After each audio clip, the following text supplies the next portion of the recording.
Hey guys, how's it going? Hope you be here. Coming at you with a quick video. Going to be talking about a Red Dawn scenario. It's kind of like a World War III update, but I'm going to be talking like Red Dawn scenario. As in, if I were a Ukrainian citizen right now, what I would be doing. I don't know if I have any Ukrainian viewers, but little fun video today. Less seriousness, a little bit more fun. So basically, I don't know gun laws in the Ukraine.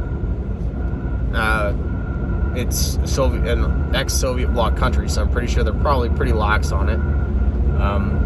You see videos of guys and gals in Russia just riding a bus with an AK. I find that kind of strange, but hey, Soviet Russia, right? So what I would be doing, I would be gathering all my buddies. I would be equipping the best I can. I'd be laying low and gathering intelligence, right? Information is ammunition. I would be linking up with maybe other groups, getting buddy with store owners, places that can get me things I need should the invasion happen. Start networking in the underground, right? You can maybe work out alternative means of payment right then and there, so that way there's not really a cash flow. You can't really track anything sold. It's just not there. Maybe they write it off. A lot of companies do that when things are damaged. They'll write them off and throw them out, right? There's lots of guys on YouTube, actually. I used to watch them when I was younger. Dumpster diving in the back of like Walmart and stuff like that. Finding a whole bunch of cool stuff. Like one guy found like an Xbox and stuff like that just because the box is ripped, right? So pretty cool. So stuff like that. Like, can you make convenient disposals of product, right? Working with store owners, farm owners, maybe certain construction companies, stuff like that. People who can do things and perform tasks and get you things. Start that networking. Russia announced that there was tactical nuclear weapons in their drills, which I kind of think is a half-truth. Okay? I think personally they announced that to test NATO's response time to a threat. Knowing how fast your potential enemy's reinforcements can mobilize and what they're going to mobilize to deal with that threat can cause you to adjust what you're going to do, right? False flag event, right? So as a Ukrainian citizen, that's what I would be paying attention to. What's the rhetoric? What's your neighbor saying? Where do your neighbors stand, right? Are they pro-invasion? Are they anti-invasion? Do they just want to be left alone? What do they do for a living? Okay. Are they a nurse? Are they a doctor? Are they a pharmacist?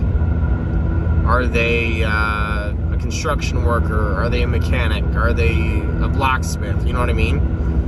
Things like that. Do they work at the local retail store? Maybe you can get an in on it, right? Stuff like that. Are they a banker? Can they secure things? Are they a locksmith, right? These are all skill sets you're going to need, and you're going to have to figure out if you can trust these people as a Ukrainian citizen dealing with a possible invasion. So that's what I would be doing, laying low, finding out information. Let's jump forward to now Russia's starting to kind of flex their muscle a little bit more, and they're kind of poking and prodding at at the borders a little bit. Maybe they're starting a little, like a couple kilometers a day, push in. Not really a full advance. They're kind of going under the banner of military aid, right? Humanitarian aid towards maybe the pro-Russian areas that have already seen fighting. Because a lot of people, there's a solid red line, right? That's your hard front. That's what they're reporting as the hard front. Well, for hundreds of kilometers behind that, there's already skirmishes happening, right? With pro-Russian separatists and rebel groups, arguably proxy forces, right? So stuff like that's going to start happening, and as a Ukrainian citizen, you'd have to start taking note of that. If you're in one of those areas, leave, but make sure you have eyes on in that area, right? You want to know what's going on in these areas. It would be risky, and you'd have to do a lot of walking around and figuring stuff out. But you'd want to do it quietly, right? The squeaky wheel gets the grease, right? That's what you want to try to avoid as gathering information. You don't want to, hey, you were here when this happened. Why were you here, right? Even if you didn't do anything, like, you don't want to be accused of stuff, obviously. So that's what I would do, in that sense. Again, moving forwards into, now we're in full invasion. Where would I be? Nowhere near Kiev. I don't know how I would feel about being overrun. I'd probably hit up the countryside. Again, going back to the networking, if I wasn't already out there with my own property, I'd definitely be contacting somebody who I've networked with, maybe a farm owner or whatnot. Be working under the guise of maybe a farm hand, hired hand, something like that. You could get away with that, possibly.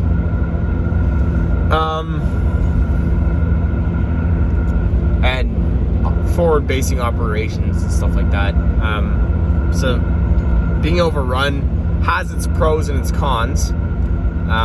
One, you gotta, it's tactical movements all the time, right? Everything you do, you have to assume you're being watched, and they already know. They know who you are, yada shmata, right? Look at the movie again, look at Red Dawn, right? They had posters of the boys that ran away from the high school, from the yearbook, right? They knew who they were. They were looking for them. I'm talking the original Red Dawn, not the new one. The new one's a piece of crap. They could have called it something else. But anyways, when he goes in and he says, "Hi, can I get a toothbrush, please?" Right? So, "Oh, Jed, you got to get out of here. They know who you are. They're looking for you." Who, the Russians? No, the KGB. Right? Stuff like that. You gotta pay attention to that. So stuff like that you gotta take note of. Now, there was some of the pros of being overrun and behind enemy lines, so to speak.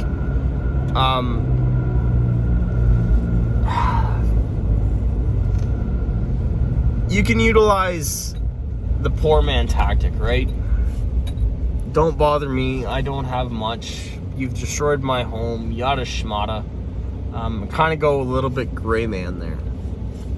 Okay, you don't really have to infiltrate and exfiltrate in order to conduct operations. You're already there. But on that same effect, you're there. You're constantly surrounded. Your security has to be high. You have to sleep in shifts. You have to have security watches. You have to yada, yada, yada, right? It's going to be a intense fatigue. I'm sure any of my viewers that were in the military, they know, right? It's hard on the body. So you're going to need, again, people. That's where the networking comes in. That's where the having a mag comes in, having a tribe, having a group of like-minded individuals surrounding you that can support each other, right? That's the secret. Stockpiling supply-wise when you're overrun. As long as you're not found out, should be okay. Maybe instead of having everything in one location, which you shouldn't anyways, but hypothetically speaking, let's say you have stuff that is kind of like a fake stash, right?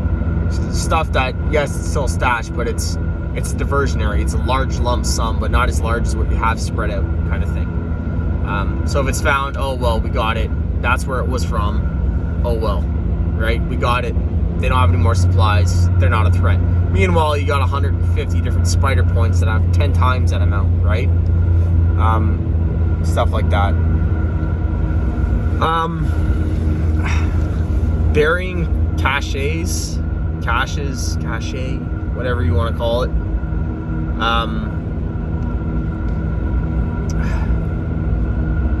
For supplies, you can't really, well, you can fit a lot, force projection wise in a 5-gallon bucket. Food wise, you can fit 30 pounds of rice. Are you going to bury that? You can. It's better to know where it is. Otherwise, you kind of just wasted that supply, right? Maybe you have a certain grid square on your map where, like, okay, this is buried at X number of intervals. In this lane, there's rice. In this lane, there's beans. In this lane, there's bullets. In this lane, there's Band-Aids, right? You kind of aisle it like a grocery store. You could do that. That's a good way to do it, I guess. Or you could just have random caches. But I see a lot of people do that too, where they just randomly stick stuff out there. And it's like, oh, well, it's next to, it's behind the stream, around the bend, behind this rock, and behind the fallen tree. Like, yeah, good luck finding that when you're stressed and you've gone to 20 different spots and you're looking over your shoulder trying not to be found out or whatever. Maybe you're being pursued and you got to get there, right? No, you're not going to find it. And if you do, it might be too late. Somebody else might have already found it, right? So you got to keep that in mind. Other things you should have as a Ukrainian citizen, again, that's, again, a con is supplies, right? Pro is information and possibly networking with people who are not overrun. Maybe you are the eyes and ears for a group. Maybe your group is the eyes and ears for 3 or 4 other groups that are not overrun. And you can give them an intel so they can have the force projection or what have you, right? That's always good. Insider information, right? Maybe you can create a disinformation campaign that causes people to deflect. Or defect, sorry. Maybe you cause people to run away from their task, right? Things like that. Information is ammunition at the end of the day. You can have all the ammo in the world and not know what to do with it without the information, right? So there's that. We're gonna go now into the not overrun. I'm gonna make that in a second video. That one's gonna be a bit long. We're running at about 15 minutes here, so I'm gonna leave this here. I'm gonna make a part 2 of being not overrun as a Ukrainian citizen. If you like this content, you can check me out on BitChute. You can check me out on Patreon, and you can check me out on YouTube. I'm not quite sure where I'm going to be uploading this video right now. If you wish to leave a donation, you can find that over on BitChute. My link to my PayPal is there. You can send me a donation, and I'll list you in any future videos I make at the end of the video in a slide with your name or in a message if you wish. Kind of give you a little shout out. So you can find me again, as I said, on BitChute and Patreon. Patreon, the subscription started at $1.50 a month, Canadian. Really nothing is pocket change. If you wish to help out the channel, that would be greatly appreciated. Help me make better videos, have better content, and give you guys more information. I'm in works right now with talking to certain companies about getting some discount codes for you guys, for my subscribers, and possibly reviewing some content or some equipment from multiple different sources, things that I like, things that I've used, things that I would like to evaluate to see how good they are, first-hand experience kind of thing. So stay posted. Big stuff is coming to the channel. Again, don't forget to like, share, and subscribe. If you haven't already, ring that little bell icon down below, just so you get notified when I post extra videos. I've been posting a lot lately. I'm going to try to keep up this rate. Currently, at the filming of this video, there's 44 videos, which is not really that much, I know, but anyways, stay posted for part 2. OPP, out.